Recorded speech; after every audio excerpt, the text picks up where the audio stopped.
All right, hey everybody, it is Monday, August 25th. This is Section 1904. I'm Darren Smith. He's John Gennaro. Thank you for being with us. We are live on YouTube, and this also will be available as a free podcast. But if you're just checking out Section 1904 for the very first time, welcome in. Also consider a subscription. I understand that there are lots of people asking you to subscribe to lots of different things these days. We certainly can appreciate that. But for as little as $5 a month, you can enjoy this podcast. You can enjoy some content that we have uploaded on our website, section1904.com. All sorts of exclusive stuff as well. But Mondays usually are free. We have noticed that it is our highest traffic day. So surprise. That people are still sampling it. Maybe they think we're going to start tailing off at some point. But we've been pretty consistent. Not pretty consistent. We've been incredibly consistent here. 5 days a week, Monday through Friday, putting something up there, some content, mostly on local sports in San Diego. So hopefully people are enjoying it. Yes, good morning, and we appreciate you all. Thank you for being here with us. And whether you're consuming this on demand a little later on Monday, or whether you're checking us out live, seriously, we do need the support. This is ad-free. This is 100% local, for local, by local. So we do appreciate all of that. This is the weekend recap, which means we're probably going to just spend our time talking about the Padres and some San Diego Football Club. So from that standpoint, we'll get into it. John, you had a good weekend, I hope? I did have a good weekend. Wow, that was a weird burp that came out of my mouth. I did have a good weekend.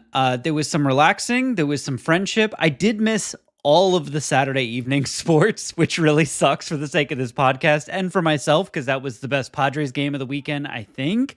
I got to miss a very good Nestor Cortez start. I missed all of the SDFC games, so you're going to have to catch me up on that.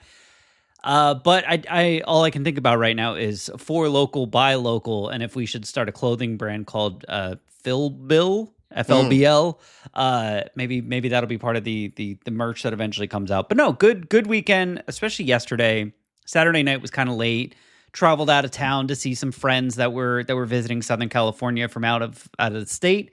And yesterday was a lot of sitting around, being lazy, recharging my batteries. And I love days like that. I need days like that. Yeah, everybody needs days like that. I feel like everybody's so on the go all the time. And every once in a while, I have to say, like, can we just not do anything? Instead of what are we going to do today? Sometimes the answer is nothing. Like, let's not do anything. I love it. Although that's hardly what we did on Sunday. Yeah, Friday had a little bit of a get-together, had some friends in town, some friends who we've met, who we've known for a really, really long time, who now live in Sacramento, but they were down over the weekend, so we got to spend a little bit of time with them on Friday night, went out to dinner. Friends had a house party in Hillcrest, so I had the Padre game on. I was well aware of it, but when John said, do you want in on this post-game show? Like, I don't think I have enough to add to the conversation other than just, like, speaking big picture stuff like, yay, Padres won. So then Saturday, I was completely out of pocket. I had sort of the opposite experience for you, where I was completely out of pocket for Padres because I was 100% in on SDFC. Mm-hmm. And, doing play-by-play there, it's a different discipline, as I've said. It's a totally different experience than doing the color commentary. So, and we had to do the pre and the half and the post, so there's a lot going on there. And then yesterday, wife was out of town almost all of last week, heading out of town again tomorrow. So we had an afternoon to ourselves. So we did a little bit of paddle boarding. It's the first time that we went paddle boarding. We are paddle boarders. This is our first paddle boarding of 2025. I was like, whoa, it is the last week of August.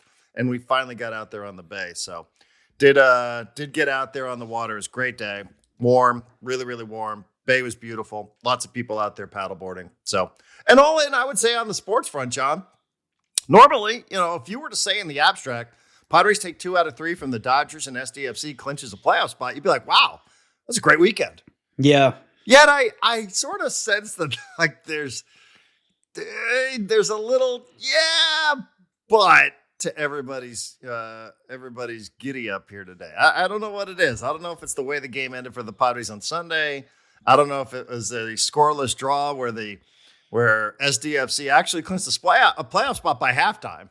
Yeah. We had all these playoff scenarios. And I asked a member of the media relations team, I said, hey, can you do us just one favor here? Because I'm not going to pay attention to the 13 different scenarios where SDFC could get into the playoffs. Can you just come into the booth and tell us if it happens, please? Mm-hmm. And they did that. They're like, yes, playoff scenario number 12 hit. These three things happen somewhere else. So this is now a playoff team. I was like, oh, okay, cool. Playoff team. Let's go win the game. Didn't happen. Scoreless draw. Pretty good Portland team. We could talk about that later. Not a team I think I want to see in the postseason should it come to that. But we do have one team that qualified for the playoffs. And obviously, when you're 2-8 against the Dodgers, John, and you take 2 out of 3, I think that's supposed to be a good thing. Tied for first place on August 25th in Seattle tonight. Yet, what's the hesitation here? What's the yeah, but? Okay, the players did their job. And I want to be clear before I criticize Mike Shildt very loudly here. No manager is perfect. And the Padres are in first place in their division. Later than they've been in first place in their division in 15 years. Mike Shildt deserves credit for that. The players love Mike Shildt. Ken Rosenthal put out an article about an hour ago where he just had quote after quote from Mason Miller, from Robert Suarez, from Ryan O'Hearn, from Gavin Sheets. They were all just like, we don't care where we play. We don't care how often we play. We don't care when we pitch. All we care about is how we can help this team, how we can contribute, how we can get to playoff games. And that is a testament to how Mike Shildt runs this team, runs this clubhouse as the manager of the team. He's not the world's greatest game manager. He's not the world's worst game manager, but he gave the game away yesterday. And I know you were paddleboarding, but he gave the game away. Everyone saw it coming. Everyone knew what was going to happen, and Mike Shildt did it anyway. In a 2-2 tie, he brought in Jeremiah Estrada, who on the season, Kevin Acee had these numbers in Padres Daily. Literally yesterday morning, on the season, Jeremiah Estrada's ERA against the Dodgers was 14.29, and his ERA against every other team in baseball was like 1.3. Like, basically, the Dodgers are the only team that hit Jeremiah Estrada like this. Kevin Acee had this year. It should be pointed out. This year, Kevin Acee had a quote yesterday morning from Jeremiah Estrada where he was like, I don't know, man. I don't know why they hit me so hard. I try and throw my best stuff, but it's just not working. Like, there's a quote in the paper from this guy. Like, I don't understand, but they always hit me this hard. We're going to hear it. We have the audio thanks to Marty Caswell. That was yesterday morning. That was before Mike Shildt made this decision. There's more quotes from him after the game because his ERA against the Dodgers this year went from 14.29 up to 18.27. He's giving up more than 2 runs per 3 outs. And it's the only... And again, 6 1/3 innings. So, right. Just to point it out. Right. But this is not a decision that needed to be made. Like, Estrada pitched the night before. And David Morgan hadn't pitched since Wednesday. I did this on the postgame show yesterday. David Morgan, who has a 2-something ERA and a 1-something ERA since the All-Star break, has been just as good as all these other 4 or 5 horsemen in the bullpen. And his ERA against the Dodgers this year, when he has 7 innings pitched, similar to Jeremiah Estrada, is like 1-something. Like, there was no reason to go with Jeremiah Estrada over David Morgan, maybe even over Adrian Morejon. I saw people throwing that name out there as well. But the fact that he picked Estrada in that situation could have only been predetermined before the game.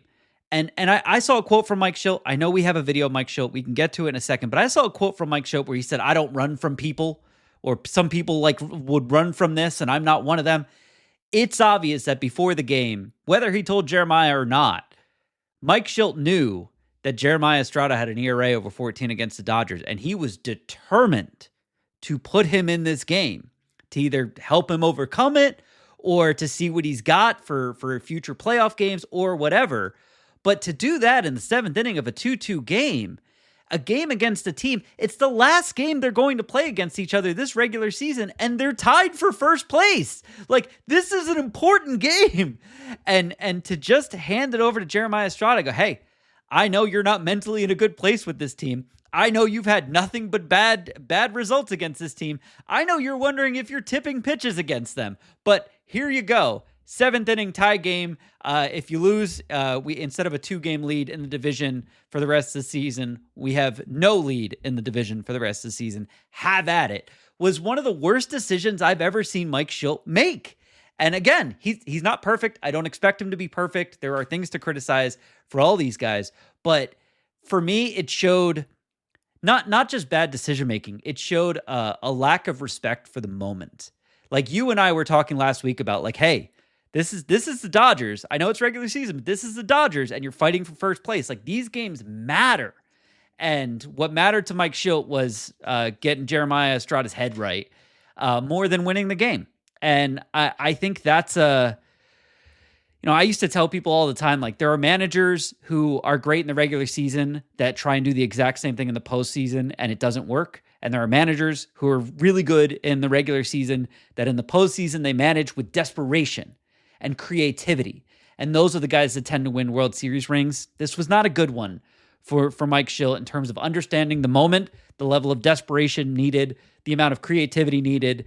He treated like it was a game against the Reds in June instead of what it actually was, which is the last possible chance you had to get a lead on the Dodgers for this stretch run. And I'm very disappointed. I'm not like Mike Shildt should be fired, but I'm very disappointed. So, there's a lot there. Let me go one by one here. Number one, I do think it's odd, just to point this out, not that it has anything to do specifically with what it is that you're saying, that the last time that the Padres and the Dodgers, who have identical records in the NL West, are playing one another is August 24th. I don't know. I just think that that's weird. I don't know why that is. But the point I'm making there is you're right to point out that this is the last time that these two teams are going to see one another during the regular season. The next time they could potentially face one another would be when? October, in the playoffs. So what is your approach then with Jeremiah Estrada? Should the Padres and the Dodgers face off against one another in October? You mean if now, like you mean right now? Yeah, you're not going to pitch Jeremiah Estrada against the Dodgers. Oh, I would. I would. Yeah. Why? He's got terrible numbers against the Dodgers. You just said it. I wouldn't bring him in the if it's tied. You'd rather go David Morgan in a close game, high leverage game, Padres Dodgers playoffs. You're going to go Morgan over Jeremiah Estrada as of today. That's your thought process. I would give this is my experience with this is I would give Jeremiah Estrada a chance early in the series, assuming we're talking playoff series now. Mm-hmm. Early in the series, I would give him an opportunity. Hopefully it's not a high leverage opportunity, but if it is, it is. I would give him a chance in game 1, maybe game 2, come in, pitch an inning. If he gets bombed, he sits down until we're playing a different team. Thank God we have David Morgan who can and the other 4 or 5 guys. Okay, well then why even put him on the postseason roster then? Don't even put him on there. If he's got the sort of mental block against the Dodgers. By the way, fair to point out that Jeremiah Estrada against the Dodgers last year in the postseason was pretty good. Yeah, well, last season against the Dodgers I said give him an opportunity. If he takes that opportunity and he's really good, then I don't want to sound like I'm a Shildt defender here, but I do think that a lot of this is based on the results of the outing, right? Which of course is how people are going to view it because he gave up 4 runs, and I do think it is.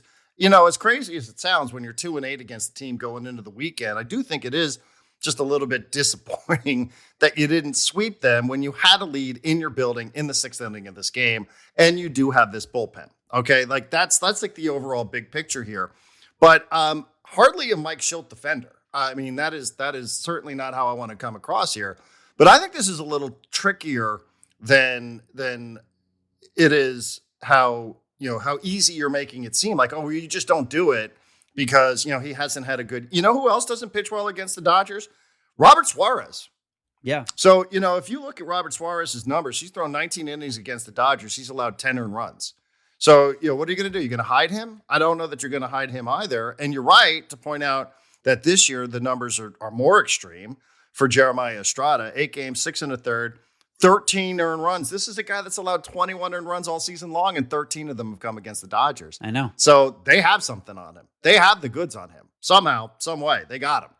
And I think you're right to point that out. But I also think if you are the manager of this team, you are thinking, like, I'm not going to be able to not use Estrada if I face the Dodgers again somewhere down the road. And this is literally the last opportunity for me to try to get this guy a little bit of confidence. Now, should that supersede maybe a better decision for Morejon or Mason Miller? I think that's debatable. I just think it's debatable. I don't think it's as obvious as you're making it sound. You're weighing two things. Because you're also, I think you're basing a lot of this on the results, which I can't ignore. I mean, the results are bad, and the results have been bad all season long. Jeremiah Estrada knows that the results are bad. I thought he handled it about as well as he could in the postgame. He's like, yes, like there is something. And I cannot say that you're 100% wrong. What I'm saying is I think it's more debatable than people want to make it out to be, that this is a guy that you're going to rely on. You would think you're going to rely on him unless you're just going to give him a potential postseason series off against the Dodgers. No. And this is literally your last opportunity to try to leave him with a good feeling about facing this team. So, I'm not a Mike Shildt guy. I'm not. But I do think that there's some context here, and that there's some gray area here that it's maybe... Right. I don't think it's as obvious, just for me, John, respectfully, I don't think it's as obvious as you're making it out to be. But I understand why you're making the point that you're making, because all of us, when we saw, and I was listening, so when Estrada's coming into the game, we're like, yeah, okay, like it hasn't gone well here. We'll see. And the results were the results, and it's easy to say, see, we told you. But like, how else are you supposed to try to get the guy clicking again against this opponent, which has been a real albatross for him this year, and like the only team that really does this to him? I don't know. I mean, I kind of understand the motivation of wanting to get him back out there, but I also understand like a 2-game lead in this division right now is a lot different than being tied level with this team in the standings, because you don't have the tiebreaker. And a 2-game lead is not that it's guaranteed if you don't pitch him either, by the way. I mean, the Padres weren't doing a whole lot offensively, but, and there's no guarantee that other things, couldn't have happened with Morgan or with Miller. Miller had a couple of walks there. Like, I don't know. So, Suarez, like we've said, he's giving it up in big spots. You're still going to have to figure out a way. You say Morgan. Okay, that's fair. Morgan, then thinking into Miller and Morejon and Suarez. I mean, that's all fair. AC said that Miller, Morgan, and Suarez were all available yesterday. The only one who wasn't was Jason Adam. But I just think it's tricky. I understand, why you might want to get the guy back out there. I do, because you really think if you're going to get where you need to go, you probably are going to need him at some point against this team. And instead of making it better, unfortunately, the results have made it worse, haven't they? Wait. That's the tough part about it, is like, you're thinking I'm going to get this guy a little bit of confidence. And instead, and I will say this for Estrada too, like what he even said yesterday was, and we'll hear the clip. He's like, I will always raise my hand. I will always raise my hand when that bullpen phone rings. I will always do that. And I appreciate that about him. He's not like, there are guys, hitters and pitchers alike, who are like, yeah, I don't know. I don't do well against that guy. Maybe I should get the day off. Mm-hmm. And he has had success, and he continues to think like, I should have more success. I should not have these kind of numbers against anybody. I don't care how good they are. I shouldn't have these numbers against anybody. But, again, like, is that the right time for it? Oh, John, I don't know, man. I think it's debatable. I just do. Well, no, I agree with you. And I think this is the debate. The debate is, does it matter more to try and boost Jeremiah Estrada's confidence against the Dodgers, or does it matter more to try and get a 2-game lead over the Dodgers? And I am in the camp of it matters more to get a 2-game lead. And I also don't think I think Jeremiah Estrada, if he could boost his confidence, overall confidence between now and a postseason series against the Dodgers, I don't think he's going to come in and lose all that confidence. Be like, oh God, it's the Dodgers, I'm freaking out. I actually think there's a better chance of that, right? You've destroyed his confidence a little bit more. The phrase that popped into my mind this morning was, and I don't know if Tony La Russa ever actually said this or if I just remember him saying it, but he destroyed Rick Ankiel mentally by leaving him out there in a playoff game when he could not throw a strike anywhere near the plate. And he just left him out there to just throw pitches to the backstop and walk guy, and then give up a home run. And Rick Ankiel switched to becoming an outfielder after that, because he was anytime he got on the mound, he was just reliving that trauma. And I was like, did it help Rick Ankiel to just leave him out there and be like, hey, man, he's got to get his confidence out there. We got to let him throw some strikes out there. Otherwise, he's never going to be No, you destroyed him. And I'm not saying that Mike Shildt destroyed Jeremiah Estrada. I'm saying I don't think personally Mike Shildt should have prioritized Jeremiah Estrada, who, like, if we're being honest here, is the fourth most important arm out of the bullpen, maybe the fifth most important arm out of the bullpen. I don't think he and his confidence against the Dodgers, especially when you saw him quoted in the paper that morning saying he didn't have confidence against the Dodgers, I don't think that was the time to prioritize him over the team. I think winning the game against the Dodgers yesterday should have been the highest priority, and it wasn't. And I get he's looking forward, he's a player, but you got to get there, man. And you know what? Well, you're going to get there. But you know what's more important? Home field advantage in that series. If you get to face the Dodgers in the playoffs, home field advantage matters more than Jeremiah Estrada's confidence. I'm sorry, it just does. Both of these teams are much better at home than they are on the road. And to just throw the game away and just ignore David Morgan like he does not exist. The man hadn't pitched since Wednesday, Darren. It was Sunday. Just ignore him like he didn't exist, like he wasn't the best choice, because Jeremiah Estrada had some sad quotes in the paper. It's a bad move. But Mike Shildt makes a lot of moves, and a lot of them are good, and some of them are bad. Let's play the quote. Do you want to hear? Well, you're saying Morgan. Miller's available there. We've seen him use his bullpen in unconventional ways as well. That's true. I don't know. It was the bottom of the lineup, though. I'd have to go back and look at what David. You're giving me numbers here that are just abstract about David Morgan. Were they high leverage situations? What are we talking about? Against a really good Dodger team. This wasn't a high leverage situation. What's that? I said, I don't think this was a high leverage situation. You don't think a tie game in the 6th inning against the Dodgers is a high leverage situation? 7th inning, I guess. But you're coming in with a clean inning. There's no one on base. I don't know. But yeah, David Morgan, I can look it up. But David Morgan has actually been very good in high leverage situations this year. He's been very good in every situation this year. He's been good all year long, and he hasn't pitched in 4 days. And you pick Jeremiah Estrada, who had pitched the night before, who was shaky with his confidence, who thinks the Dodgers have something on him, to come in, and the game's over 3 batters later because of it. And there are people in the chat saying John's being a Monday morning quarterback. If Jeremiah Estrada came in and laid these guys down, mowed them down 1, 2, 3. That you wouldn't be saying this at all. But he didn't. But when he was trotting in from the bullpen, I was literally pulling out my non-existent hair, going, "What are you doing? There's one guy in the bullpen that you do not bring into this situation, and it's that guy." Or maybe, but that's what he's there. It's really hard to explain these numbers this year for Estrada, like I said, because, it wasn't last year. Last year he was good against them. Last year in the playoffs, he was great against them. Didn't allow an earned run in 3 2/3. So, what is happening here? What exactly is it that's happening? I think that's a hard thing to explain. And again, the matchup stuff. Yeah, I know Shildt goes down this road where he's talking about Morahone versus Will Smith, which, Will Smith is homered against Estrada this year too. So, I don't know that he's just playing matchups. All he's doing is burping up, lefty-righty matchups and things like that. But listen, I know what you're saying, and I'm not saying I'm not being dismissive of it.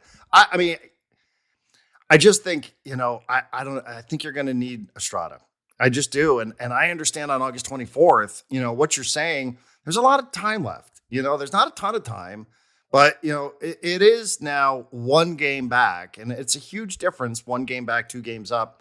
I'm playing with the tiebreaker stuff, everybody, not just being literal here about it.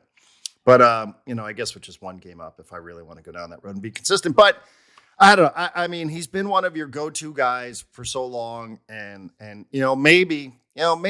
I cannot dispute what the results were, and I'm not gonna alibi him, John. Not going to alibi him and say, well, it was a weak single and, it was a walk against Conforto and, it wasn't good. Hasn't been good all year, to your point. It's an incredible number to look at and say 13 earned runs of the 21 that he's allowed all year have come against this team. I do feel for the guy, and I do understand wanting to get that guy, a little bit of confidence so that now, but it's compounded the problem. And now everybody's going to be thinking about this, and I don't want to say it's a distraction from Fernando going 0 for 7 in the series or, other guys who didn't do things or whatever.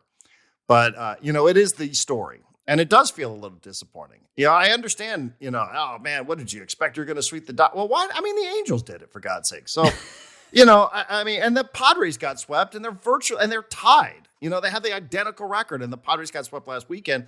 And you had a lead in your building in the 6th inning of that game with this bullpen. So, yeah, you'll forgive me for being just a tad bit disappointed that, it's a series win. But, it's also, it felt like it could have been a little bit better based on the situation where you were in the game. What do we want to hear? This back and forth with Shildt and AC first? Is that what we want to do? Okay, again, courtesy Marty Caswell. For both of these. Either on YouTube, but I think this one we're actually going to go to her Threads account, John. John seems kind of surprised that people still post things on Threads. I am a little surprised people still post things on Threads. All right, so we'll start with Shildt. Incredible this year. Struggled a bit against the Dodgers. Wondering if there was any thought to not using him in that lane there, or why you did. I'll start with the first part. Jeremiah's been outstanding all day. He was in a lane that, quite frankly, he's been great for us. People can run from people. I personally don't. It's easy to, I don't know what that question led to, but all I can tell you is it was a lane that he has had success with that lane, starting at Padres. We felt good about all of it. He gave up a ground ball single. The walk to Conforto obviously was important. Got Rojas. Didn't go to Morihone because that brings in Will Smith. The idea that you have a pitcher who has given up, last night gave up a homer. Dodgers seem to be giving them some trouble.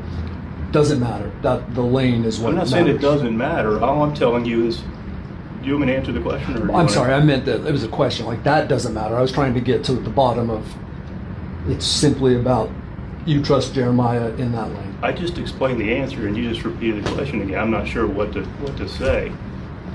I trusted him in the lane. Okay?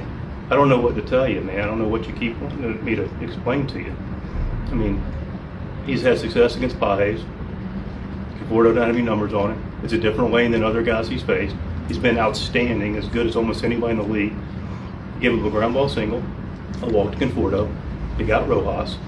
We preferred to have him in on rushing versus Morihone on Smith potentially.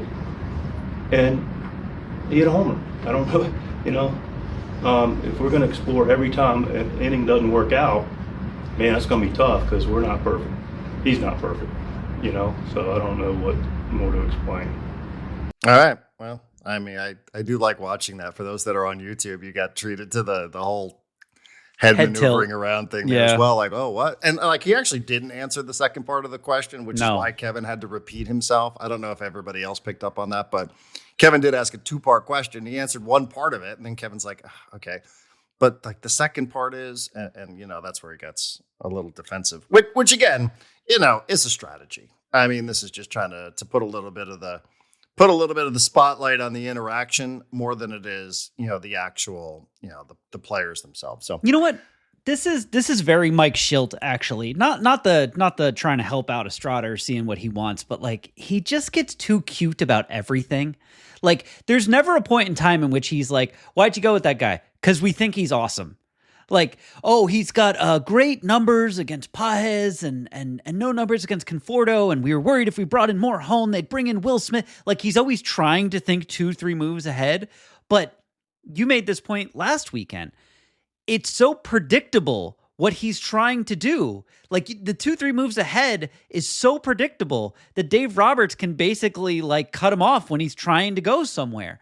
And yeah, that strikes me as too cute. I did say on the postgame show.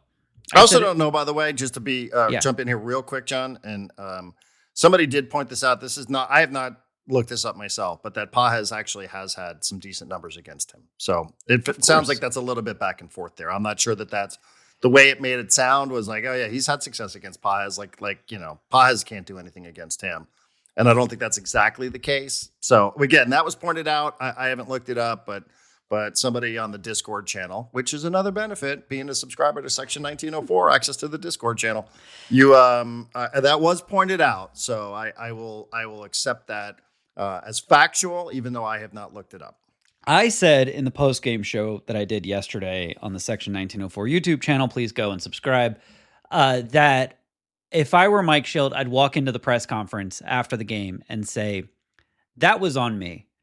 I was trying to pick this guy up. I wanted to see if he could, rise to the occasion. I wanted to see if I could trust him against the Dodgers in the playoffs. And he didn't do any of that. You're doing it for him. We're doing it for him. Well, then you're going to lose that player. That's a terrible idea, and that's why you're not a manager. I mean, honestly, that would be the worst thing that you could possibly say. Why? To say, oh, yeah, I wanted to see if I can trust him, and now I know I can't? No, not now I know I can't, but you could say, like, look, he's struggled against the Dodgers this year, and I wanted to give him a chance to get back on the horse and prove to himself that he's as good against the Dodgers as he's been against everybody else. There's the easier way of saying it. Yeah. All right, should we hear from Estrada? Yeah, I mean, I know people put very little value in how people handle difficult situations. I guess maybe having stood there and had to talk to these people in these situations, I have an appreciation for it. Not everybody will, but I mean, he was there, and lots of guys sometimes dip out the back door, but he was there yesterday, and he dealt with it. Yeah. All right, let's get from Estrada. Again, this is Marty Caswell on Threads. How about that? If it wants to play. Baseball ain't easy. It's just that really simple. Mess with your mind a bit, but I mean, the greats have gone through these struggles. And everyone is, since this game has existed, there's struggles. Could be one team, two teams. I mean, it's baseball. The team doesn't run for matchups. Is that your mentality too, regardless of the struggles against the Dodgers? You want that one? If Shildt says who wants the ball again in the 7th inning, tie game, I'm gonna raise my hand. It don't matter.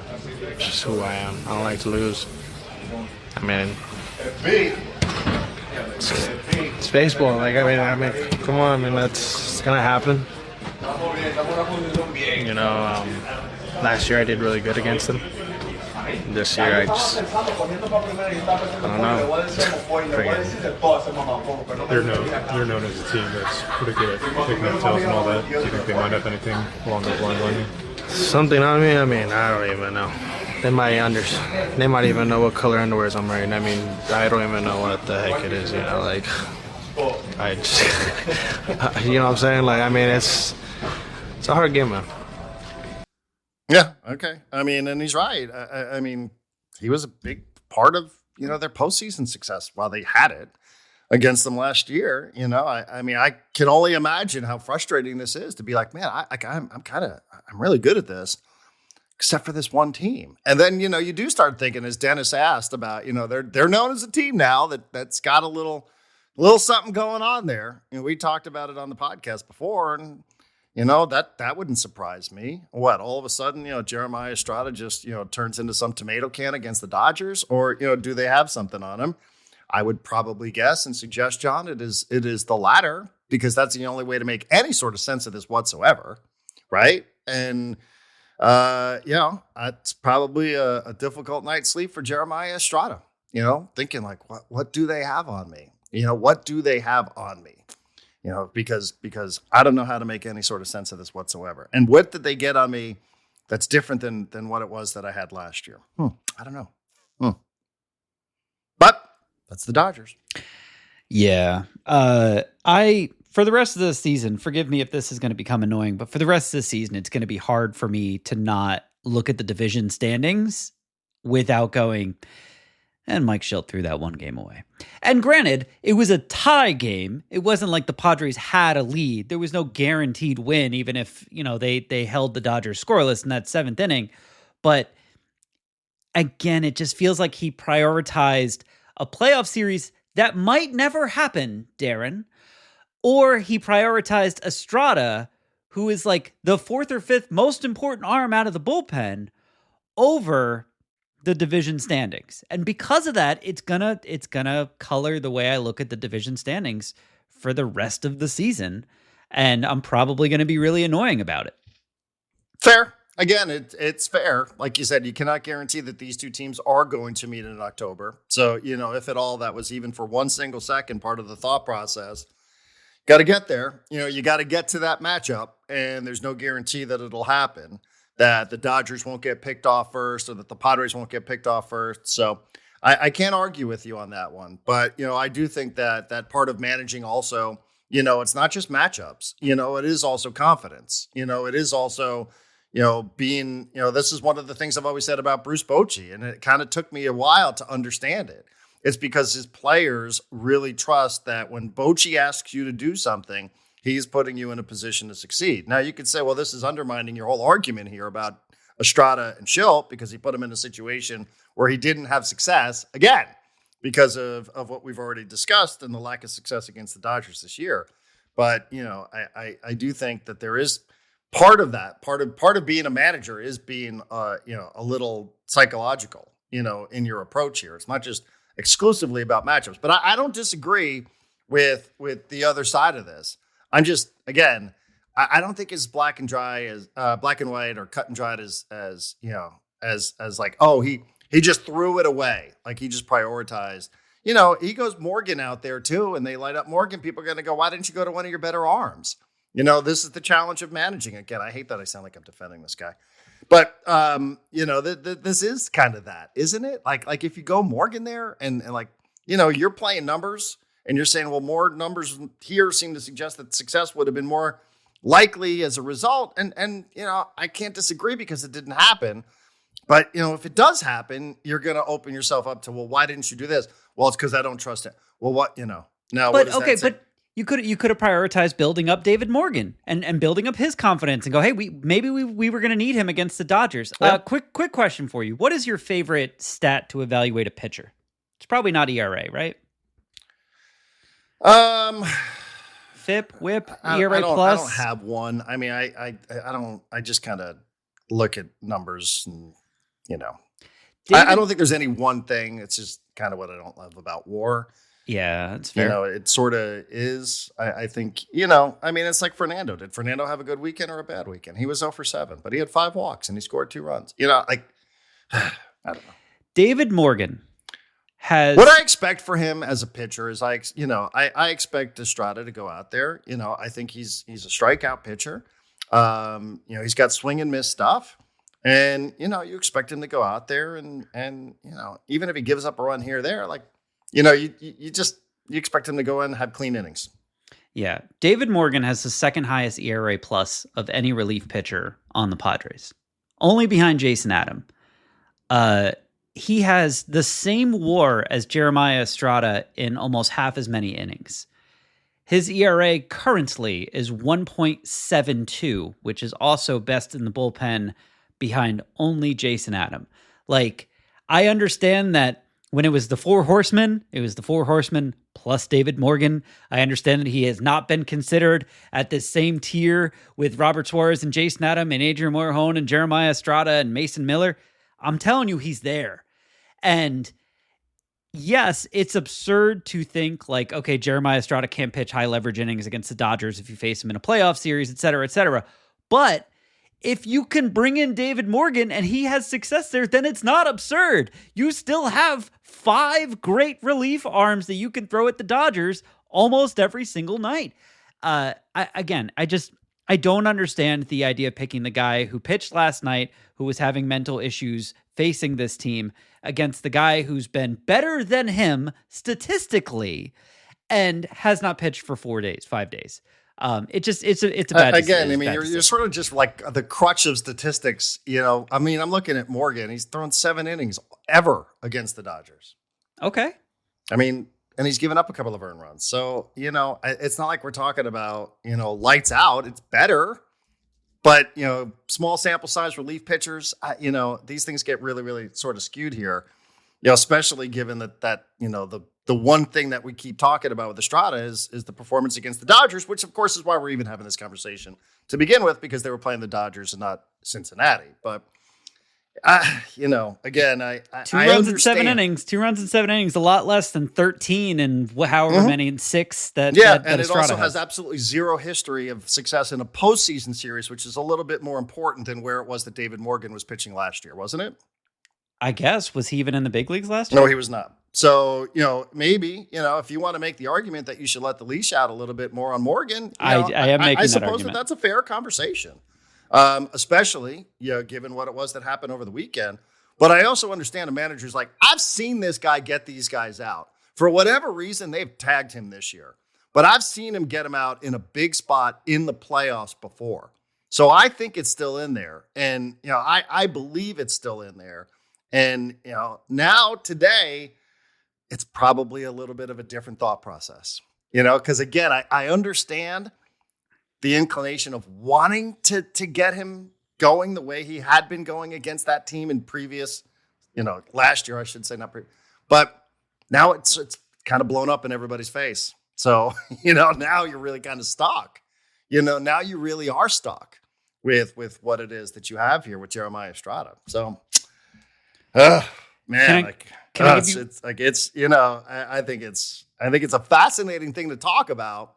And again, the results are the proof that anybody needs to say that this was the wrong decision. And I understand that, but again, I think sometimes thought process, should be taken into some consideration in these conversations. I agree. I'm going to give you one more tiny, tiny little Mike Shildt decision that I'm not going to criticize. I just found it curious. And then we can move on to our playoff-bound San Diego FC beloved soccer team. In the 9th inning, Kirby Yates comes in for the Dodgers. 8-2 game. So the Dodgers have a 6-run lead with 3 outs left. And Ryan O'Hearn comes up and he grounds out to first. So now you're down to 2 outs. Again, Kirby Yates pitching. Xander Bogaerts had gone 0 for 3 with 3 strikeouts on the day. I hate to do this. He makes over $25 million a year. Sorry. He got pinch hit for by Will Wagner, who had been called up, I think, yesterday morning or the day before. Billy Wagner's kid. Thought of to be a fringe major league player, utility guy. He, chopped a ball to third base and got thrown out. And then Gavin Sheets flied out to right to end the game. Now, I don't know if anyone asked Mike Shildt about this. I think it's worth asking him, why are you pinch hitting for the guy making over $25 million a year, whose best tool is hitting in the 9th inning? But my guess is he would go, well, we like the lefty bat against Kirby Yates. We like the lefty bat. I don't know, man. Maybe that's, white flag moment. All right, we're not coming back from this. Let's get Will Wagner in at bat and keep Xander from striking out 4 times today. I don't know. I haven't looked up the numbers to see how bad Xander's been in the last week or two, but he was trending high for a while, and there was a lot of Xander's fixed, and I maybe contributed to that, but he's been bad lately as far as my eye test goes, and getting pinch hit for in the 9th inning of a game you're losing when your best tool is hitting, this is a little something. Not a criticism, just something to keep an eye on. I don't know. I was totally checked out by here, so No, I it's mean, an everyone 8-2 was. game. He had Everyone punched was. out 3 times. I think it's just Maybe something to keep an didn't eye on. feel right, and he's like, "All right, let me just get you out of here." Maybe. Just to do it. So Padre bullpen. It's not just Estrada, like I said. Suarez is Suarez historically has not been great against the Dodgers. So, what is your level of confidence with all these power arms that the Padres have against the Dodgers should they meet again somewhere down the road?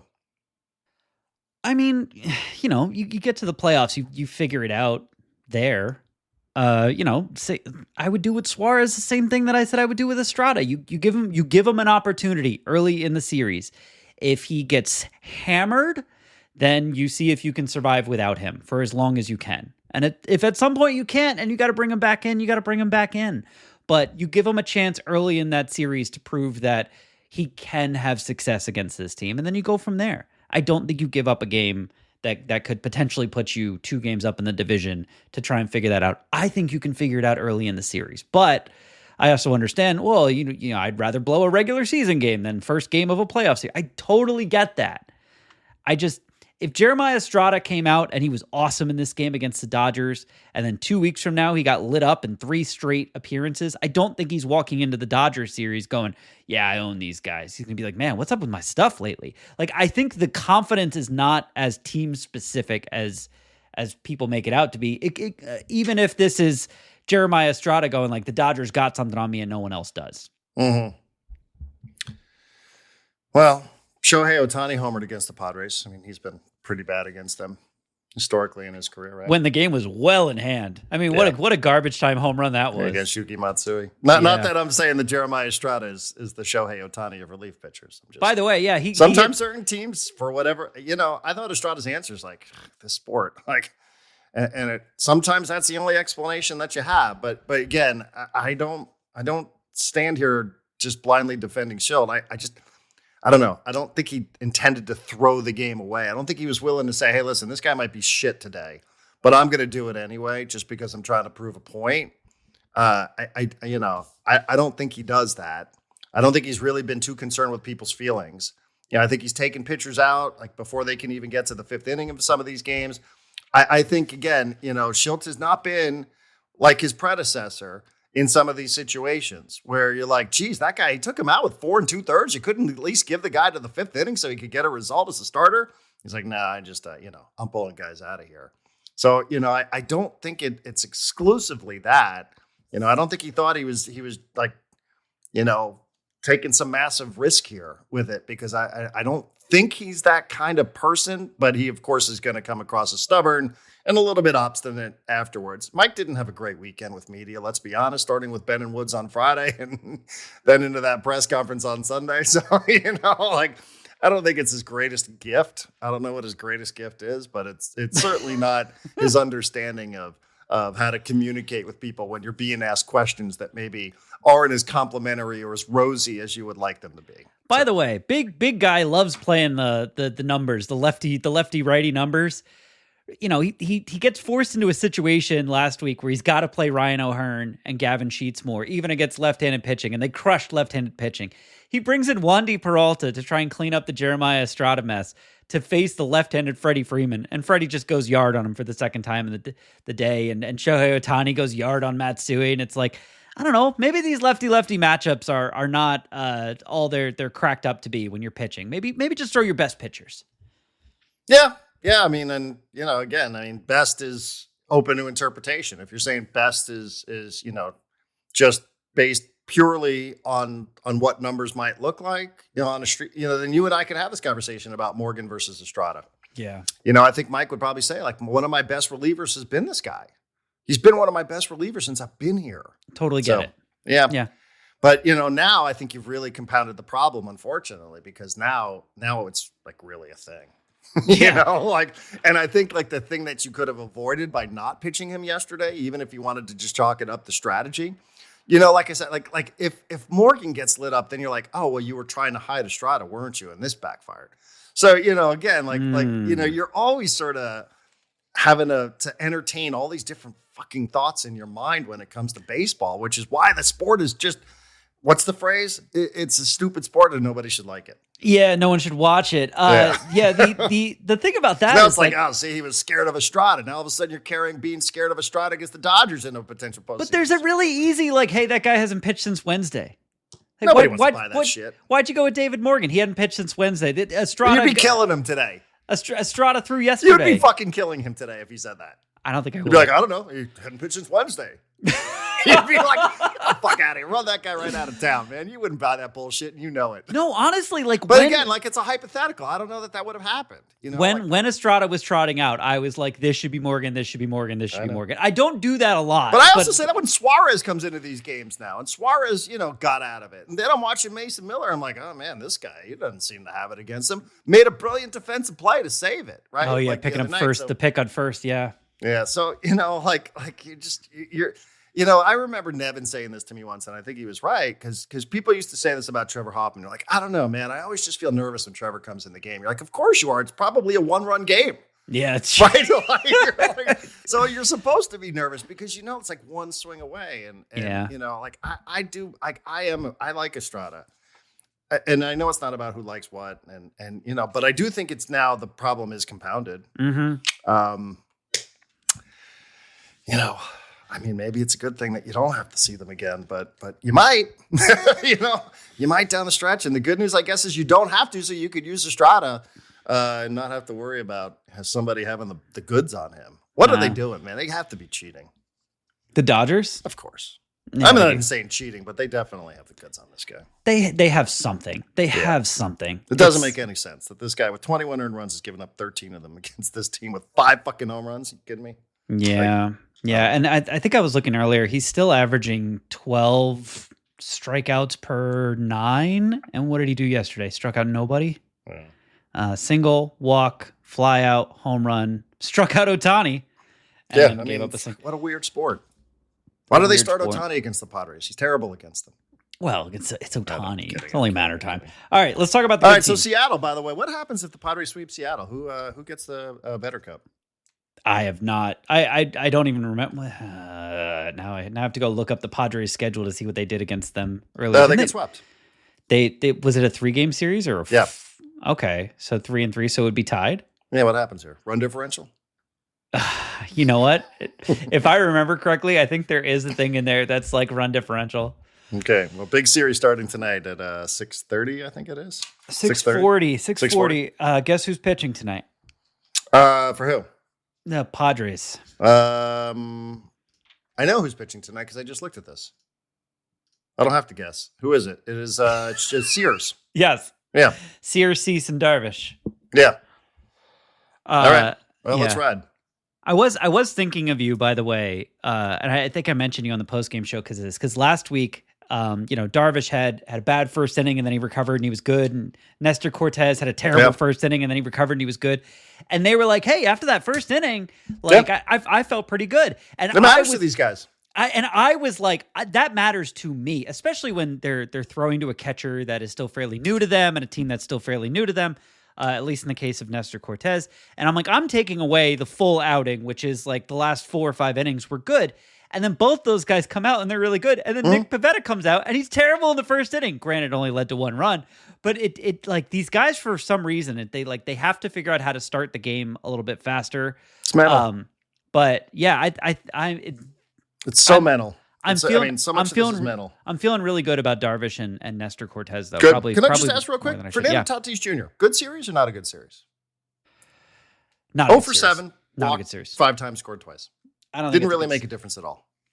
I mean, he had a great play in right, but I don't. If you ask Fernando, I bet I know what the answer would be. Oh, got it. Terrible series. Probably. But, this is a series where you think, you need stars to show up and play too. Yeah. But like you said, he makes a great catch. I know, first inning yesterday, nobody out, and Laureano makes this grand slam saving catch right there in this, all the backdrop of people. You're thinking, uh-oh, here we go again, like San Francisco. Is somebody going to come, crawling over the wall or whatever? But, makes the catch. So, I don't know, 2 out of 3 to me, it's just, I know. I mean, it's just like a 2-game lead in this division, which is why, John, again, I think you make really good points here. I think a lot of people will agree with you, and I understand that. I just think it's just not as black and white. But now it's a problem. What a night Saturday was, though. Like, what did they call this crowd at Petco Park? Like 40? Did I see something like 46,000 people on Saturday? Did they call that crowd that high on Saturday night at Petco Park? I thought I saw this. I think so. That is, again, I 40, know the whole... 46, 326. That's a sellout, right? Oh, well, I think they call anything over 40 a sellout now. Yeah. I remember, and maybe I'm misremembering, a time where Petco Park sellouts were 42,500. But I think anything over 40 now is a sellout. Maybe that has something to do with standing room only seats. Not quite sure. Yeah, I think I told you that I was driving up to Dana Point on Saturday, and I was driving up at like 4 o'clock in the afternoon, and I was going through Camp Pendleton North, and it was like bumper to bumper stopped going south. And my wife was literally like, where are they going? Like normally that's like the beach crowd like disappearing. Like why would they be coming into San Diego? And I was like, oh, those are Dodger fans. There was a lot of them. There was a ton of them. Yeah, this was the series that they decided en masse. I think the parade thing or whatever it is that they do. You know, the takeoff on the European soccer bit of like marching to the match. I think that was this past weekend for them. It looked on television. You could see quite a bit more blue than you saw in some of the previous series that were in attendance earlier this year at Petco Park. So feel like this was the weekend that they decided, the last weekend that they were going to really show up in numbers. But did you see Kevin Acey, by the way? Had to go to like the Padres. There was some fight video that was posted. I can confirm that this was a fight from a previous year. This didn't happen last night. Yeah. Okay. Kevin, I got bad news for you. Things are getting worse on social media when it comes to some of this, not better. So I saw that. Waste a lot of time trying to say things are or aren't true in life. I was hoping that from now on that this could be a bit where every time someone posts the video of like the party going on in downtown and all the traffic and all the Padre fans celebrating, that Kevin Acey would just retweet it and be like, I can confirm that this was from 2023, right. 2022. Just every time. Just everybody's going to troll Kevin now with like, oh, I can confirm that this thing happened in 1977. I just scanned that story that you read that Ken Rosenthal posted at The Athletic. I haven't read it, but I just did do a word search on Shildt, and the name Mike Shildt doesn't appear once in that story. So it's interesting that your takeaway was that these guys all are preaching about how Shildt is so amazing and all this sort of stuff. So I Ken Rosenthal, you said you posted it.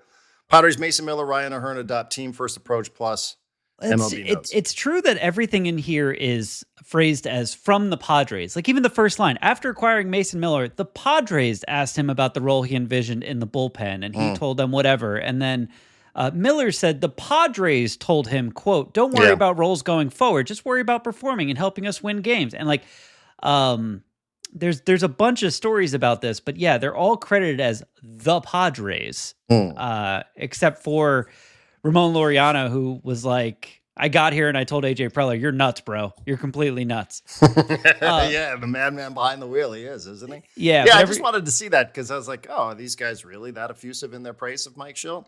And if that is the case, by the way, then what is everybody so worried about?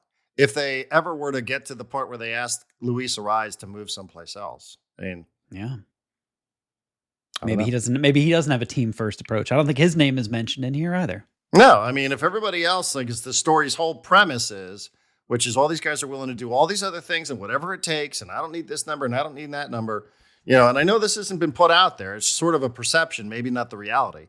But, if everybody's all team first and you really felt like it was better to move Ariz around a little bit, what are you worried about?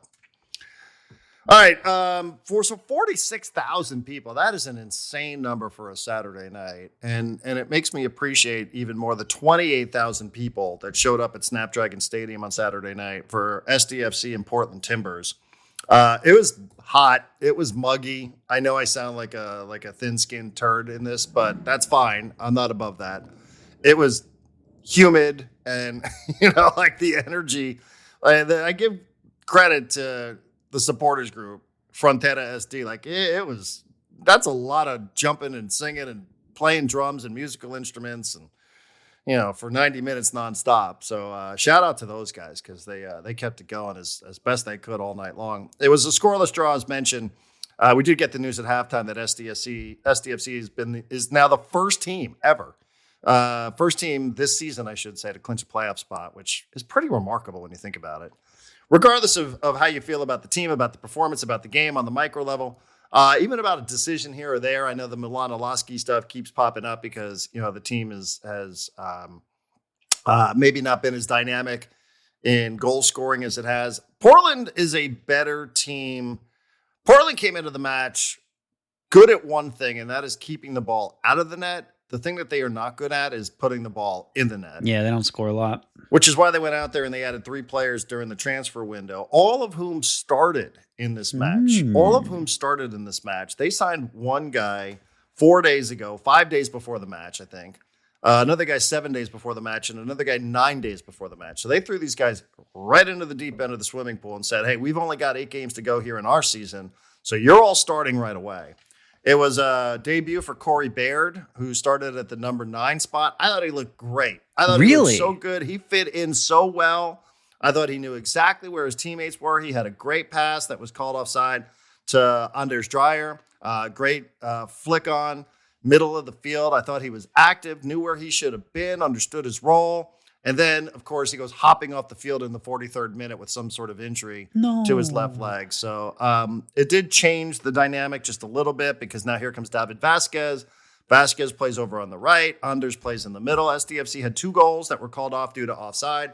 One of them was clear, and that was the Chucky Lozano one. The other one, although the fireworks went off, which was very exciting as a broadcaster. And then the second one was Anders Dreyer. We're like, well, that one's not getting called off. Literally said that into the microphone, only to have it called off by VAR a couple of minutes later. So, and then a penalty kick in the 90th minute was called off, rightfully so, due to VAR. I think all the calls were fair. I think all the calls were right.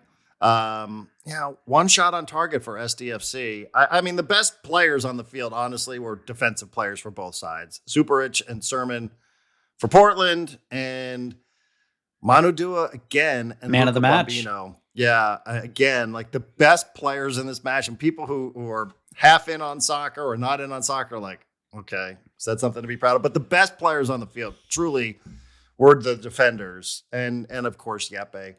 But I guess the bigger picture, John, is I guess you could talk about the match. You know, again, there wasn't a ton there. It's sort of a clunky kind of, possession, but not a lot going on. One shot on target, as I mentioned. I feel like the first half was going SDFC's way. Portland made some adjustments at the break. Big picture is, though, they're going to the playoffs with 6 games to go, and these are not going to be 6 easy games. They're playing LAFC, which is chasing them in the standings, coming up on Sunday. We just got the start time for that game. It's at 7:45. Sunday night. There goes my weekend. But anyway, SDFC, LAFC will be a ton of fun. Minnesota United back in San Diego 2 Saturdays from now. That's number 1 versus number 2 in the Western Conference. SDFC is still on top of the Western Conference, but they're a point back in the Supporter Shield standings. Philadelphia, with a goal from Milan Olaski, is ahead on the Supporter Shield standings, but SDFC is the first team to clinch a playoff spot in season number 1. They're the fastest expansion team ever to do it, which is yet another record, which sometimes you wonder, does anybody in this club care about these kind of records? I think at the end of the year, they probably will care a little bit more than they do in real time.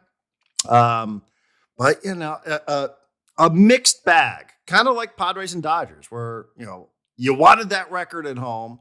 You wanted to clinch by winning, to say at the end of the game, win and we're in, even though a draw was going to do the same. But, scoreless draw, 3rd time I think it is. It's Snapdragon Stadium, which I think speaks a little bit to the approach from some of these teams that come in there. We didn't have a lot of highlights on this one. I was going to say. Not great for my highlight reel, John, as someday, somewhere down the road, I'm going to sell myself to be the radio broadcaster for FC Barcelona. I didn't have a ton of highlights on this one. There were a couple of saves for CJ. One of them stood out to me. It came on a free kick, a little knuckleball inside of the 6-yard box. The other 2 didn't seem like they were all that difficult for him. Yeah. But, sort of a defensive struggle. Portland probably better second half. SDFC left a goal in the first. I think Portland probably felt like it left a goal out there on the second. But at the end of it, each side went home with a point. And I'll just say this real quick. I don't think I want to see that Portland team. If that gets clicking with these 3 new players, I wouldn't really want to see that team in the playoffs, because you got to play them 2 out of 3. Playoffs will start, I think, October 24th, somewhere in that range. It's a weekend, 24th, 25th, something like that. And you'll have to play a leg up there in Portland as well, where you're playing on turf, and who knows what the freaking weather will be up there. And I don't know. They got a interesting coach and a good defensive mindset. And if they get clicking a little bit and become better at scoring, it might be a tough out for somebody. But that's down the road. Playoffs, that's good, right? Even with the result being a scoreless draw at Snapdragon. Yes, playoffs are good. Another man of the match for my guy Manu Dua. Love to hear that. Wish I could have seen that. Might go back and rewatch this game, even though it was 0-0, just to see the good defensive plays and to see Corey Baird, because that's exciting. Yeah, unfortunately, who knows? Yeah, we'll see. Be out. He was really looking good. He looked like the best number 9 since we've seen Milan. And I probably have questions about why Marcus Ingvarson wasn't there, but doesn't really matter. The question I want to ask you, and I want this to be an ongoing thing. I'm going to ask you this question now. It's not going to be the last time I ask you this question. Thinking of the big four, so it's NFL, NBA, MLB, NHL. As of right now, if you were to throw MLS in there and make it a big five, I know someone's heart just got 5 times bigger, but if you were to do that, would you consider this the greatest expansion season in the history of those sports? Those sports, American Big Five, calling it Big Five sports. Can I just editorialize on the phrase Big Four real quick? Oh, please. I don't believe that's a real thing anymore. I don't think so either. The NHL has fallen so far off. The NFL has outgrown everyone. It's a big one. Yeah, it's a big one. There's tiers now for sure. It's a big one, and it's the NFL, and it's everything else. I just wanted to keep it to a major American sports and not divert into like European soccer. Sure. I got you. Yeah. The more traditional, right? Yeah, I do though. I think it's the NFL, and then there's like this massive gap, and totally agree. College football probably number 2 in this country. That's a good point. Yeah, and that's becoming a professional sport too. So, but that's not the question that you were asking. I don't. How many expansion teams? I mean, didn't the Vegas hockey team go to the Stanley Cup final? And their expansion season, yes. That's why I said I'm going to continue to ask you this because how they fare in the playoffs, how deep they go, is going to affect this compared to the Knights. I think also, didn't like the Jaguars and the Panthers both go to the playoffs their first year in the NFL? I don't know if either one of them won their games. But yeah, I mean, there's some...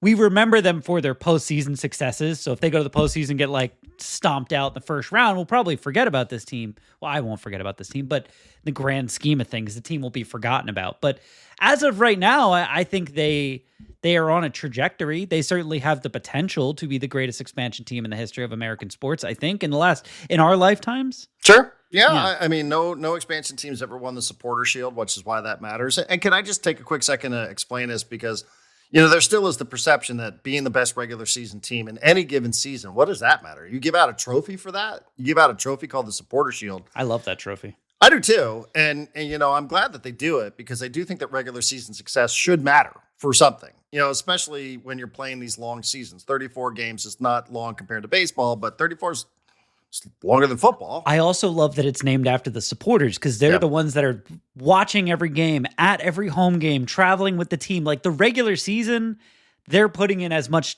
effort as like the players sometimes. And I appreciate that trophy is named for them. And you also do get, if you win Supporter Shield, you do get, you're qualified for the CONCACAF Champions League. That's a pretty big tournament to be in. That's as prestigious a tournament as you're capable of playing in.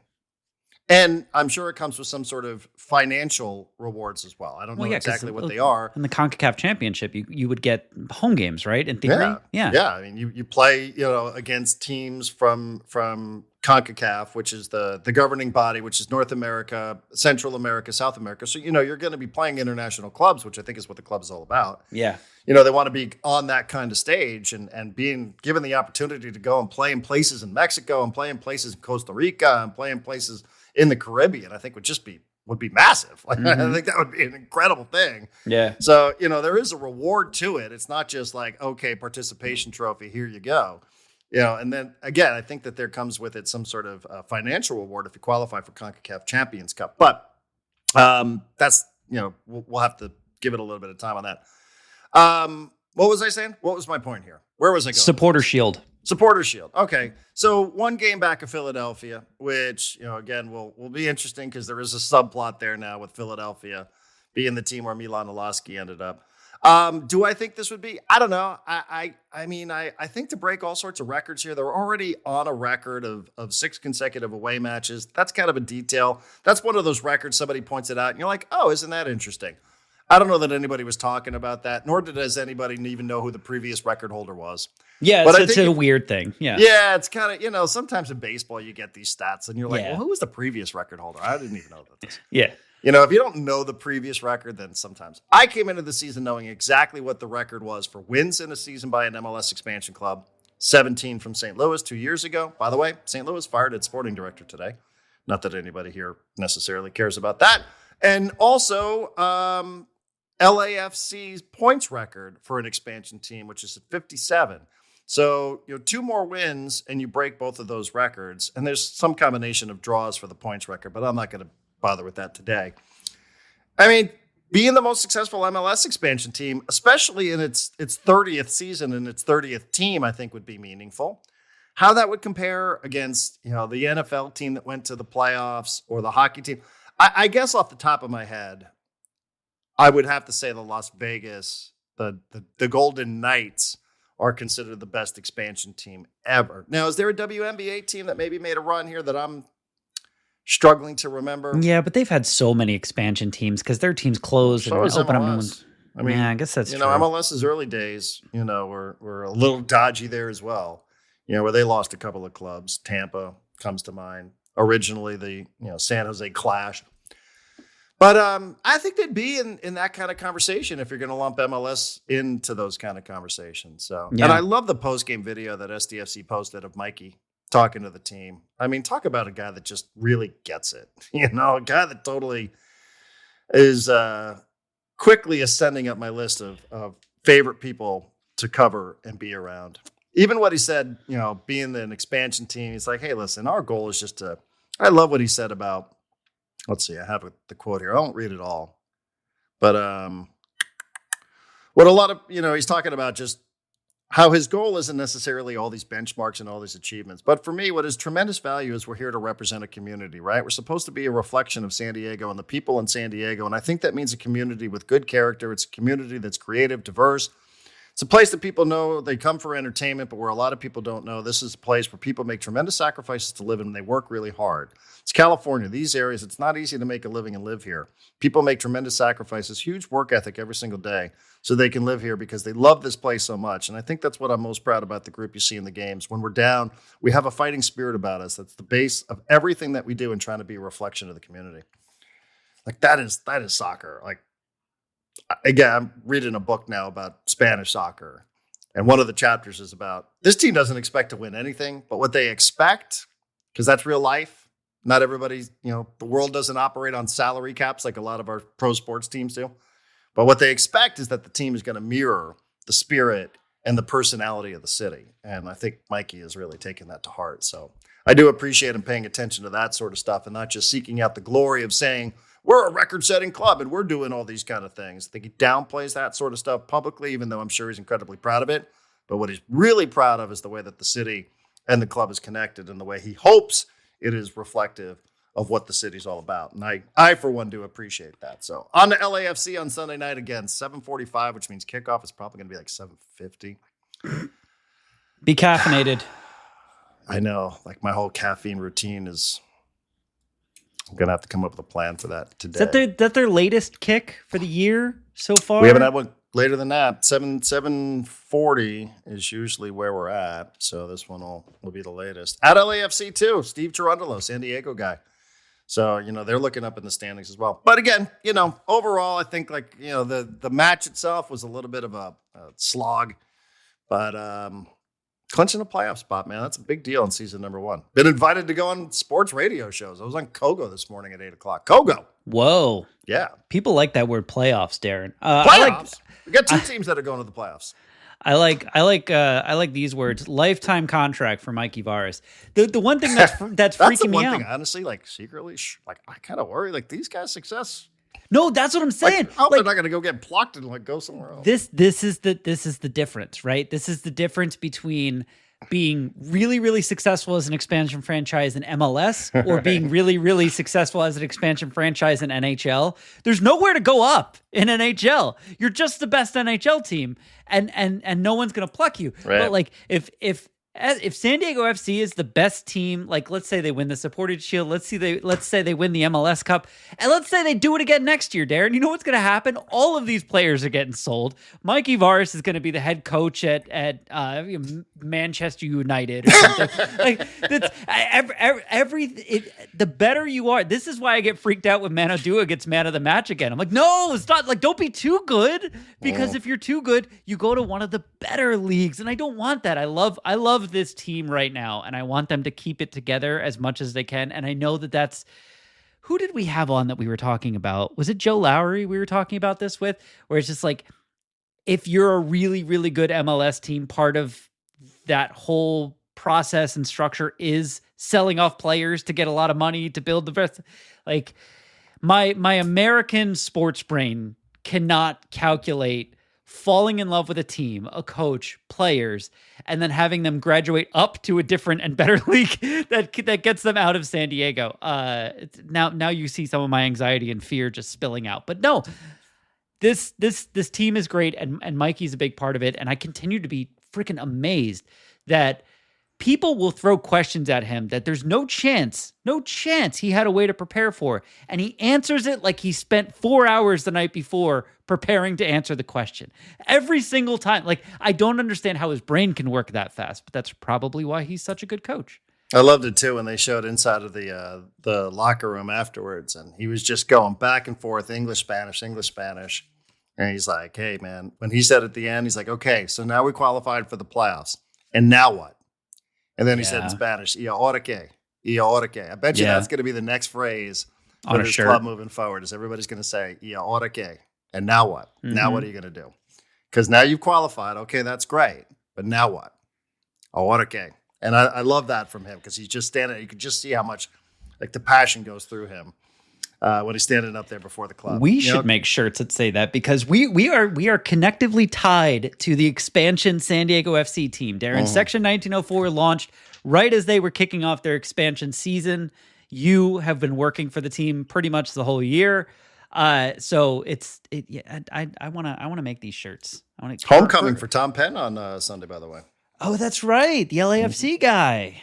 Yeah. That'll be fun. Will they put him on the video board there? Thanks, Tom. Will there be one of those moments? They have the eagle or whatever land on them. Yeah, that'd be fun. Yes, have the eagle. Good job. Nice memory out of you when we went up there. Didn't we take a picture with the eagle? Yeah, it pops up on my my little photo thing in my kitchen every now and then, and my daughter always sees it. She's like, "Why are you sitting there with an eagle?" I'm like, well, I was at a soccer game and there was an eagle. She's like, "Who took that picture?" Darren took that picture of me with an eagle. All right. Well, anyway, I think it's a good discussion. I really do, and I think the results probably, I don't know, what do people say? I mean, I would venture a guess that most people probably agree with you. Like this really wasn't the time to just go back to Estrada there, but the scary thing is so much of my anxiety is just filling into the podcast today. The scary thing is the Padres have been really streaky lately. They'll win 5 games. They'll lose 4 games. They'll win 5 games. They lost this game, and now they go to Seattle. They're not a good road team. And the Mariners are good. And the Mariners are 2 games out of first place themselves. Like, I'm not going to be shocked if they go to Seattle and they get swept. And is there a hangover, right? Sometimes after these Dodger series, it kind of takes a little something from you. Right. And the Mariners know JP Sears. I'm sure they've seen him before. And I don't know. It could be bad. It could be good. We're gonna see. If it spills out bad, you're gonna hear a lot of me screaming about Mike Shildt. A lot. Shilty. What a weekend for him. For your boy. I wanna grab that clip of him turning his head like a confused dog. Like an owl. Here's Mike Shildt, the owl. His head almost turning around 360 degrees. Also, because he just is so stunned by Kevin Acey's question. Like, he's looking at him like, bro, we play pickleball together. Why are you asking me this question? He's getting to the point. I don't think they're doing that anymore. He's getting to the point that he's picking fights with everyone in the media. Like, how's he think that's going to end? That doesn't end well. People used to love that when it first started. They're like, yeah, Mike, put those media bitches in their place. And now everybody's like, yeah, it's a tired act, right? Yeah. I mean, it feels like at first it was, yeah, Melvin was too chummy with those media scoundrels. Mike's going to put him in their place. Give it back to D. Lynn. Give it back to AJ Cass. And now all of a sudden it's like, yeah, okay, like we're kind of over this act. If you man. do, you yeah, don't if you do it understand every time. why you're being asked this question on Ben and Woods on Friday about him. You know, like, do you not understand what this is all about? This is not 60 Minutes here, Mike. You know, these are guys that want the Padres to win, that are Padre fans, but they also are a conduit to the fans, and this is what the fans want to know. So they are asking you this question. So if you're taking a shitty tone with them, you're taking a shitty tone with the people who are putting 46,000 of them into the seats on any given night. So I don't know. I'm not pretending like I think it's easy to do this job. I don't, but there's a lot of other places here where it'd be a lot worse. You know, like, again, and I'm even half defending him here on the Estrada stuff, even though, you know, I think you make some good points, but I don't know. All right. Well, I guess that's that. Thank you, everybody. Again, if you are new to Section 1904, daily podcast, Monday through Friday, be a subscriber, as little as $5 a month, access to the Discord channel, front row seat to daily Monday through Friday newsletter, weekday newsletter that gets delivered right to your inbox, some of the storylines, some of the headlines that you might have missed from sports. We're all living these busy, chaotic lives, especially now, those of you parents, kids back in school, etc. So John does a good job with that. We do put out some content there from time to time. Access to shows on video, which was not our intent when we started, but we're doing a little bit more of it. We also are available on social media, Section 1904 on Instagram, Blue Sky, Twitter, TikTok. We're big on TikTok these days. Yeah. So, and more things, more and more announcements, hopefully not before too long. So we got a lot of things cooking here, but thank you. These Mondays are always free and we appreciate you tuning in. But again, if you like it and you want to support a local business, like an actual local business with an LLC, then that's Section 1904. We know you have a lot of choices, and we are amongst one of them. So appreciate that. By the way, speaking of, you know, the more and more I looked at it over the weekend, I pay for ESPN Plus and pay for the Padres, and somehow I still think I'm going to have to pay more money to get the Padres in the future. I don't know how that's going to look or work, but this reminds me, I need to write a post on Section 1904. I promised the Discord that I would, because everyone was complaining about how much more money they think they're going to have to pay to watch the Padres going forward. And I was like, well, I pay like $12 a month and I can watch every baseball game, every football game. And everyone was like, wait, how? Explain that to me. I was like, I'll write a post on Section 1904. And they're like, yes, please do that. So that's going to be a post. That's going to be for subscribers only. If you want to figure out how to more efficiently do your TV setup. I'm trying to look at some of the comments here, and I don't have access. John has denied me access, so I guess we'll just have to wait. The I wanted comments, somebody to yell at one of us for our stupid takes. Oh, there was people yelling at me. By the way, thank you to John Conniff, who supplied today's wardrobe. Yeah, there both was. Of us are wearing Padre minor league affiliate gear. I'm wearing a Fort Wayne tin cap shirt. There you go, Greg Held. Minor league teams representing well this morning. Hey, we haven't abandoned the minor leagues, even if AJ Preller has. I think we should have John Conniff's coming to town this week, is he not? Oh, that's right. I was thinking about maybe going to Lake Elsinore and saying hey, and maybe we'll have him on a podcast. Hey. I also would like to do a story on Luis Campusano, the legend of Luis Campusano in El Paso. Oh, boy. I mean, every day I get some sort of social media post that Luis Campusano has hit 2 more home runs. The El Paso Chihuahuas like Instagram and Twitter accounts are hilarious to me. My favorite one. Did you see the one a week or two ago where they were like, we should build him a statue, and they had a Luis Campusano like picture of a statue sitting in front of their stadium. I hope they do it. He's the all-time home run leader there, right? I know. I mean, it is becoming like this really, and I don't know that he appreciates this, but it is really becoming one of these sort of legendary tales about Luis Campusano. You know, I don't know, man. Anyhow, Crash Davis. Yeah, and there is some of that, right? Right. Yeah. All right. Well, hopefully no hangover tonight for the Pods in Seattle. You know, especially with the all-important Vetter Cup on the line. You know, lose this one, John, and the Vetter Cup is theirs. For this year, Darren, we can win it back next year. Doing a lot of winning around here. First place teams. Yeah. Playoff bound teams. Yeah. A lot of pressure on the San Diego State football program. They start Thursday against your old stomping ground, Stony Brook. Yeah, I mean, I'm going to be watching. Where I'm there from. Yeah, I don't know. I heard something over the weekend about ticket sales, which, you know, would suggest to me, John, that you can find a ticket Tickets are available. Someone told me you can get like pretty good season tickets, and the number they threw at me to do it was shockingly low. And I was like, I don't. It's kind of a long drive. I'd probably end up paying for parking more than once. That's annoying, but I don't know. I'm gonna three wins last year in season number 1. I'm gonna be keeping an eye on the San Diego State Aztecs for one reason only, Darren. If they're good, it'll be fun. I hope they're good. I'm not going to get my heart broken if they're not. But if they're good, be fun. I would love to have a good college football team. Sean Lewis, you're saying you believe deep down? No, I don't know. I don't believe in anything. I'm always going to have. Look, my heart belongs to the UCLA Bruins football team. As loserish as you think our coach is. It's a fair criticism. He's doing some loser stuff. What is that?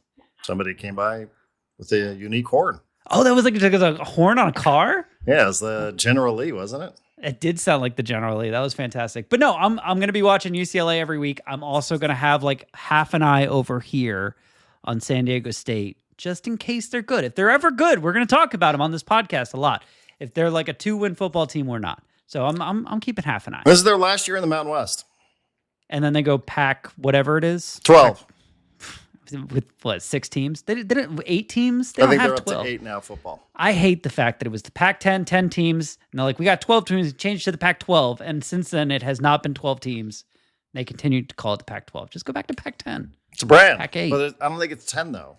And then you have to, like, is it basketball? Like, what's the number?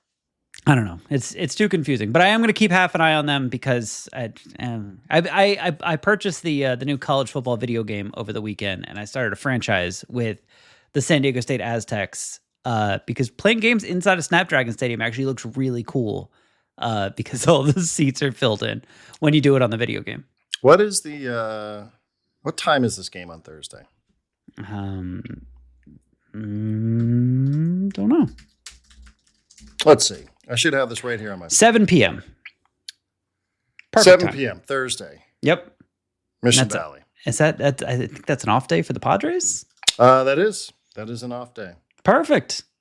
Oh, they get Wednesday. Oh, no, Wednesday is a day game. That's why it's not there. So, yeah, off day Thursday. So all the Padre fans can tune into the San Diego State. Expected to be a high of 82 in San Diego.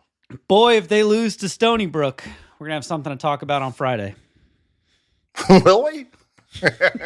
No, we'll talk about anything else. I'll probably go, okay.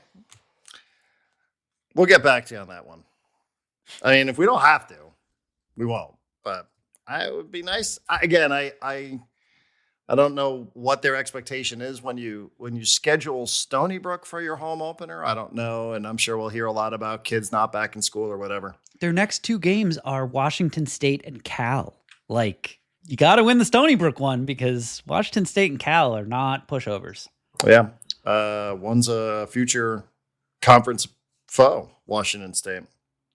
Where's Cal now? Did Cal go Big Ten? ACC. Oh, jeez. You don't think Cal in the Atlantic Coast Conference makes a lot of sense? Welcome to college football in 2025. Oh, I love how chaotic it has all become. Yeah, that's one way of looking at it for sure. All righty, tasty day of soccer. I'm going to go watch Liverpool and Newcastle. So that's coming up at 12 o'clock. That should be pretty good. A lot of drama there, a lot of subplots about Alexander Isak. Is he going to go to Liverpool? Is he going to stay at Newcastle? I don't think so. So I'll go watch that a little later on. I think I'm going to be also on radio later today with John and Jim. So, ooh, fun. Yeah, I'm very popular. Mention the section, Darren. Very popular on AM. John Schaefer always does that. I know. Appreciate that John does that. He's a subscriber, one that we love. I know. We should. Somebody called out for John on the Discord, and I sent a note to John and said, people are looking for you on our Discord channel. And he's like, oh, how do I get there? And I had to say, we'll get you a link or something. Tell him to email John. Should we ask John to preview San Diego State football? Honestly, yes. That would be really fun for me. Would it? I think so. Okay. I mean, just because we can... I think San Diego State football is not negative or harmful or whatever. I think it's just like, it's silly. Like, I don't think it's a thing to be taken seriously right now. I think it's kind of a silly thing, but it's a silly thing that could grow into something that is taken seriously. So it's fun. I like it. I like talking about things that are in that place. Now, if they start the season like 0-6, then we're we're not having him on to talk about San Diego State football. But before the season, before No, we'll be like, Stony hey, Brook, John, how about the basketball team? yeah, exactly. But if he wants to come on and help us preview this Stony Brook game, I'm down. All right. Well, maybe a little quid pro quo. Absolutely. We'll see what happens. Yeah, I mean, like I said, it's kind of Thursday. Like college football is this weekend. I know. Did you didn't watch the game on From Dublin? Yeah, the Dublin game. I didn't watch much of it either. It was not. Was it Penn State? No, it was Iowa State and Kansas State, like the weirdest teams to send to Dublin. I wouldn't watch that if it was in the estuary. I watched 5 minutes of it, and then I was like, I just would rather play this video game, and then I went and played the video game instead. Yeah. I don't know, but all these great matchups, as college football consolidates. All righty, this is a long one here today. Thank you, everybody chiming in. Thank you, everybody, for checking us out. I don't know that we made anybody feel any better or worse about the weekend, but it's not our there's job. another one tonight, and that's kind of baseball in a nutshell. There's another one in fucking 7 hours, so do it again tomorrow. I'll see you later.